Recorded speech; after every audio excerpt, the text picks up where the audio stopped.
Buongiorno cari amici, benvenuti anche oggi nel canale vostro Marietto Veneziano. Oggi vorrei rispondere a una persona che mi ha fatto una domanda a riguardo a un circuito radionico scambiandolo per un sigillo. Ma prima di fare questa risposta, il vostro Marietto vi chiede di iscrivervi al canale YouTube di The Garra, al canale YouTube del vostro Marietto Veneziano, di venirci a trovare nei nostri gruppi social, su Facebook, su Twitter, ed eventualmente anche nel sito capitano.intervista.org, qui sotto in link in descrizione per raggiungere il sito capitano.intervista.org, dove ci sono più di 20 ebook che si possono scaricare gratuitamente. Praticamente ne hanno già scaricati 150.000 e ci sono tutte le istruzioni per poter usare questi circuiti. In più, nella sezione shop il Degana Maletto Veneziano hanno una palette di servizi che possono essere attivati, basta pagare con PayPal. Bene, detto questo, e mi raccomando, seguite sempre lunedì sera alle 21:30 il De Gara per le Sibille Interattive, al mercoledì sera Marietta Veneziana con il De Garda e al venerdì sera 21:30 invece il De Gara per le Sibille Interattive gratuite. Bene, partiamo un po' da questa domanda che una mia amicizia ha scaricato il circuito radionico pensando che fosse un sigillo, ha fatto la sua ricerca, la sua, come si suol dire, attivazione, nel senso che sicuramente ha messo un testimone sopra e poi, dopo che l'ha usato, l'ha bruciato. Allora, bisogna spiegare bene una cosa. Prima di tutto cos'è un sigillo e poi cos'è un circuito radionico. Allora, i sigilli sono, in un certo senso, oggigiorno, mettiamola giù così, possono essere di carta, di ferro, di oro, di qualsiasi tipo di materiale, in cui vengono impressi delle forze, che possono essere planetarie o anche geni, in cui o per cui quando una persona, ad esempio quelli planetari, quando una persona nasce, è sotto influssi planetari diversi e ha delle mancanze, no?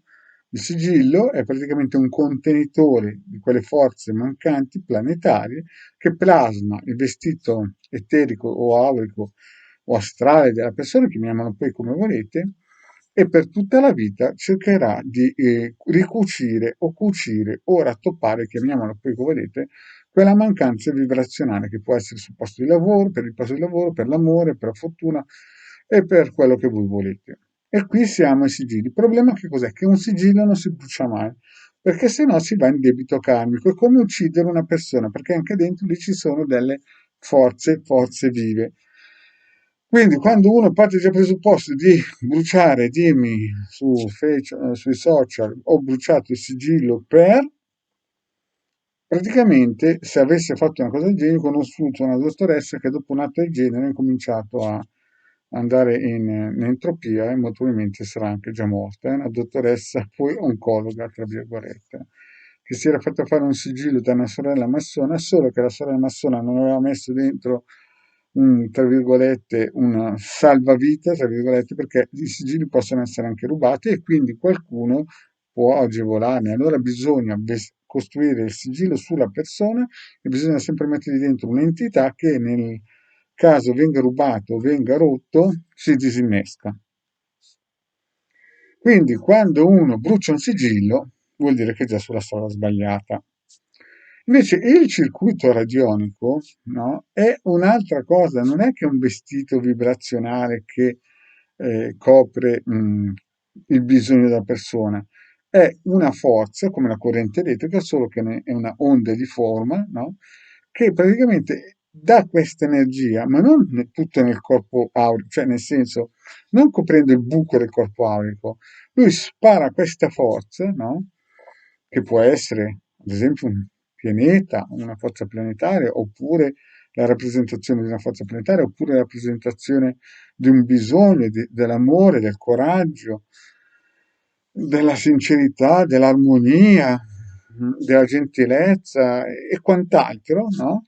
Dipende sempre come è costruito il sigillo, scusate, il circuito radionico, però non si può bruciare perché può essere utilizzato. che nel sigillo, nel circuito radionico si bruciano, devono essere sempre tenuti perché possono essere riutilizzati. Si bruciano alcune cose, ma queste cose magari sono fatte per magia, ma questo è un altro discorso. Quindi quelle persone che pensano di bruciare i sigilli fanno un debito karmico come ammazzare una persona.